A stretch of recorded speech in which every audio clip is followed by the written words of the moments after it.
Welcome back, and today we're playing out the Ki-109, and as you saw by the intro, this thing is made to shoot down all the bombers, and because we always fly everything by its intended role, that's exactly what we're gonna do today.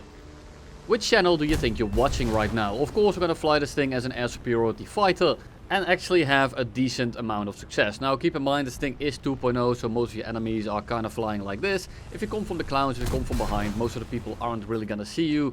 And by the time you pull the pants down, they have already been penetrated. So yes, of course, it's a little bit skewed. If you fight good players, this thing is not gonna be all that.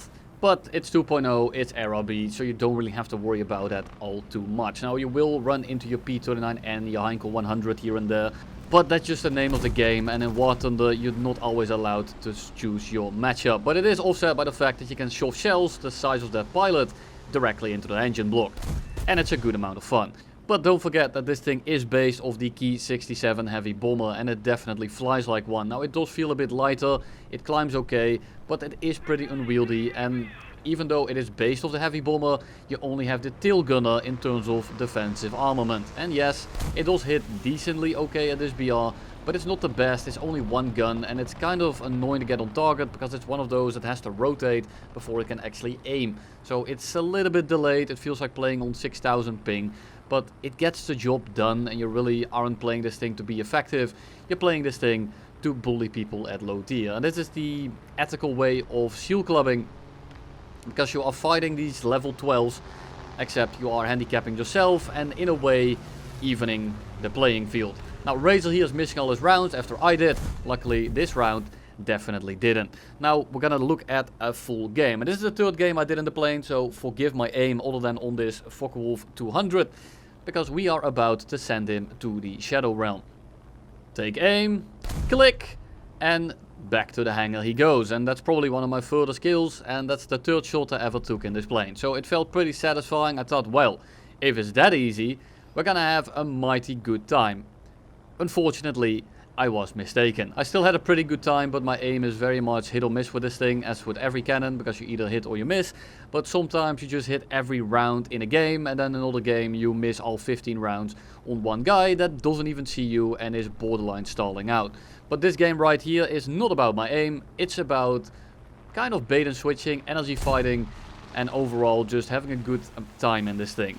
This was a pretty funny game. We have 3 Ki-109s in our game. And what we're gonna do is simply run trains on these people. Now the Heinkel 112 of course has absolutely zero engine power, so what do? I go vertical and try to stall him out. Now he does turn decently well, so I do want to be careful of that, but if I get him slow enough, I should be able to just kind of pull in and shoot him down that way. Now in this example he pulled a little bit too vertical, he kind of killed himself doing so, and that's kind of why it threw me off. But I have to not forget that we are fighting people at 2.0, so they are gonna do stupid things. And that's completely okay. You just have to be anticipating it. It's very hard to anticipate someone that doesn't know what they're doing themselves, but you know, you kind of just have to deal with it. Heinkel 112 here rolls out of the way, going like 2 kilometers an hour. I am not able to get the gun on target. This guy is stalled out. Am I going to hit? Of course I won't. I just missed a guy going 2 kilometers an hour. And as I said, this is my third game, so I have no idea where the gun is going just yet. That shot on the Focke-Wulf 200 was very much a good amount of luck. But we merge, we dive in, we use our speed to go back up, and this Heinkel 112 is not going to have the energy to pitch up for us, so I'm not really worried. I just want to make sure that I pull out of his guns a little bit, just to make the shot a little bit harder, so that I can come in and shoot him down when I come back down on top of him. Now he gets hit by the Ki-27, but the Ki-27 of course only has that, well, the 8mm, and they do absolutely no damage. Am I going to lock in? The answer is no, because this thing is such a boat. You're gonna have a hard time to hit people if they try to keep their speed up. So we try to get the shot, we're not able to, we break off, we go vertical, and we run the train from the first station again. We come from above, and this guy, he still doesn't have engine power, so I just have to drop back down on him. But then I noticed the P-36, and I don't want to go for the guy below me, because if he dies on me, I'm gonna be absolutely boned. Now this guy is not looking very hot, and it looks like his tail is actually missing. I miss my shots anyway, so it doesn't matter. And I'm not sure if this guy is dead or not, because he seems to be kind of flopping around. It seems like he is somewhat okay, but at the same time it looked like he had no tail whatsoever. I can't tell anymore, but he's diving out, so it doesn't really matter either. And the Heinkel 112s are still below us, and I have them energy trapped, funnily enough. We go up over his nose, we get him like over the 90 degrees, so he has to do a full turn over the 90 degree mark basically, and it's absolutely draining. And then I'm able to drop back down. Now the other Heinkel 112 is going to give me the easiest shot in the world, and that is one that even I won't miss in this thing. We make a pass, we go back vertical, and we are gonna sit above the Heinkel 112 again, because that's all we have been doing this entire game, and that's all I will be doing this entire game. He pitches back up for us, try to keep our distance, and then when he starts stalling out a little bit, we're gonna pitch in with the flaps, because the turn rate is actually kind of okay. They did strip a lot of weight out of this thing, I believe, but unfortunately I'm not really able to get my gun on target. And I miss another shot. And at this point we start compressing quite badly. We're going 600. But that also means that I have all the energy in the world to simply go vertical and run another train on him. We don't go straight up just yet, because if we do that we will definitely lose more speed than him. So we go a little bit horizontal, try to get our distance, and then we can go vertical again. Now he is at about 1 kilometer, but I'm really not too scared of him because he still doesn't have engine power.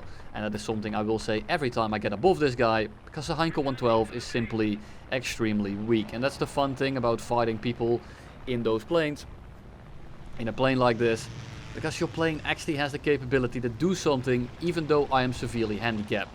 I try to get in here, but he rolls to the wrong direction, pulls directly into my gun, and we turn his pilot into red mist. And that is Mr. Heinkel 112 back to the hangar. And here is the last guy of the enemy team, it's the A36. Now the A36 just killed the I-16, and he now has a Hurricane on his 6. But I of course am kind of thirsty for that kill. But then he comes head on with us, and the head on is something that I don't particularly like in this thing. Luckily he actually breaks off. I'm not sure what the Hurricane is doing. A Hurricane is kind of just flying parallel to him. Ripjaw takes the 50 cals directly to the forehead, gets itself shot on fire, and now the A36 is locked in with a dogfight. Now, I'm honestly not too scared of this plane, but it's the same thing as with the SM-79, where you're not really able to get your gun on target whatsoever. Now this guy breaks off a little bit to go for a shot on the Hurricane, which actually turns out great for us, because now we have the position, and then he starts chasing the Hurricane. Now I think that this guy just thinks that I'm a heavy bomber, and that he can just completely ignore me, and for the most part he is correct, except that this bomber doesn't drop bombs, instead it shoots them at enemy planes. So he does want to be careful that I don't end up tapping my elevator key and turn him into a smoothie. Now the issue is when you play with multiple people that are playing the same plane, especially when you have better aim than you, well, they end up yoinking your shit just before you shoot. But I can't really complain, considering he will help us out throughout this match quite a decent amount, but I'm going to complain anyway. Fuck you, Razor, if you're actually watching this. We merge with the MiG-3 Burger King. We can't really shoot at him because we are compressing a little bit, and this thing is just a massive boat. But the MiG-3 is a plane that I kind of want to dogfight, because, well, yes, it has pretty good energy. It doesn't really turn the best, and most of the people aren't really good enough at this BR to leverage the engine power. So I'm gonna try to just get behind him and see if I can shoot him down. Now our turn is somewhat comparable. I almost got the shot there, but he rolls out of the way. After that I'm not gonna stick, he's going down, I'm gonna compress. He also has someone else on the 6, so I just break off and go into the clouds. And clouds are really annoying in this thing. I mean, they are annoying in any plane, but in this plane in particular, because you do have to set up. You can't really react last second, you have to kind of plan 2 moves in advance. You can't really do that with clouds, but at the same time you also have the ability to sneak up on other people sometimes, where they just don't even dodge at all, and they don't even see you, and get the easiest shot in the world. The issue is that you need other people to spot the planes for you, and in this case the Burger King is simply out of energy, is not able to get his nose on target just quick enough. So we are able to get underneath him, and then we should be able to just pitch in and shoot him, but we see another MiG-3 who is going after Razor. He is super slow, he's completely tunnel visioned, no idea that I'm there. Shoot over his shoulder, probably blow out his eardrums, still doesn't react, so we just decide to kind of mercy kill him. That is MiG-3 down, the other MiG-3 is being ran down by Ripjaws in the clouds, and now we are completely uncontested again and can kind of do whatever we want. Of course, Mysterious Valley is always mysterious because it's littered with clouds, which is a bit of a shame, but as long as these guys stay spotted by our teammates, we should be able to do something with it. We dive back in, Lag 3, MiG-3, not really scared of either, and we have the energy advantage. Kind of lose this guy in the clouds, but if we zoom out we can actually see him again. Gives us a fat little broadside, and I'm still not able to get the nose on target, simply because I'm bad. That is not about the plane, that wasn't the nose control, I just didn't position it properly, and I very easily could have killed him right there. Now we do lose him in the clouds somewhat, but I dropped the flaps here to kind of decrease my turning radius. I'm going down, I'm picking up some speed, so the temporary boost doesn't really screw me over in the long run. Of course, I do want to be careful, but he gets spotted again at about 900 meters, and I don't think he actually knows that I'm there. He starts turning into the opposite direction, loses a lot of speed again, and we aren't able to get the nose in just in time. But we do have the energy here, so we should be able to just go up. This guy goes straight for a little bit, gives us some position, making it even easier for us to actually stall him out. So we roll back over, get directly on top of him, and at this point this man is completely stalled out, and Razor is unfortunately going to miss the shot. But it doesn't really matter, because just like his previous Russian buddy, he's just gonna tunnel vision on Razor and give me the easiest shot in the world. Now this time we're not even gonna blow out his eardrums, I'm instantly gonna go to blowing out his back. This guy is making it extremely easy, and just like that, blap, directly up his ass. And then we float into the middle of the map, and we know he's an FRF in his natural habitat on the deck with the 0 speed. So we are gonna just slide in and get some revenge from Nagasaki by dropping the fat man directly up his cockpit. We scream, yeah buddy, and send him to the Shadow Realm. That's gonna be kill number 3, and then the P400 comes in from the left. Now initially it's not really a dangerous plane, but he does have some speed on him, and the airframe is still kind of okay despite the engine not outputting any power. Now he has this wing vapor on one wing, nice coating gaijin. We just kind of slide in behind him, try to get some revenge from Hiroshima in the meantime by dropping the little boy directly up his asshole. The issue is that, well, I missed the first shot, I missed the second shot, and then we take quite a bit of time to line up the third one, and I'm not sure if I missed or he dodged, but in the end of the day I didn't hit him, so it's a skill issue. I'm not entirely sure what this guy is doing, but I think he just feels very guilty for the bombs and decides that I get to get my revenge. We turn around, we kind of slide into his flight path, and boom goes the dynamite, or rather boom goes the plutonium in this case. We then wrap up this video by probably the saddest fight of the year, well, after the P63 fight that I had with the SM79, but this one comes pretty damn close. We get behind the Heinkel 100, he sees us last second, and he goes into these kind of loops. So what do is we kind of keep our speed. We don't want to go too vertical, but I do want to go somewhat vertical because I need to go to my optimal speed, which is about 350, 300. So I actually have a decent turning circle. I still have some energy, and I'm able to kind of just sit behind this guy by overusing the flaps. Now of course I'm using the flaps a lot because I'm in a heavy bomber basically. You don't really need flaps in this kind of fight. If you're flying a fighter, it will actually hinder you in the long run. But in this case, because I'm flying such a brick, it's all about the position. Now he turns the wrong direction here, which kind of gives me an angle, but I'm not able to capitalize on it because, well, it's still a single engine fighter and I have some trouble getting my gun on target.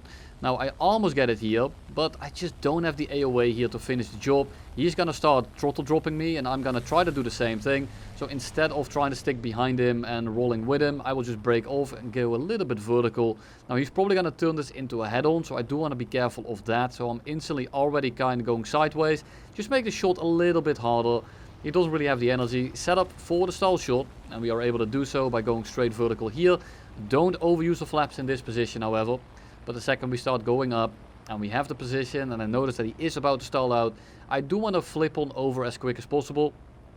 So we should be able to get the shot right here, and he does the smart thing and he breaks off. Which is unfortunate because I will never catch this guy in a million years.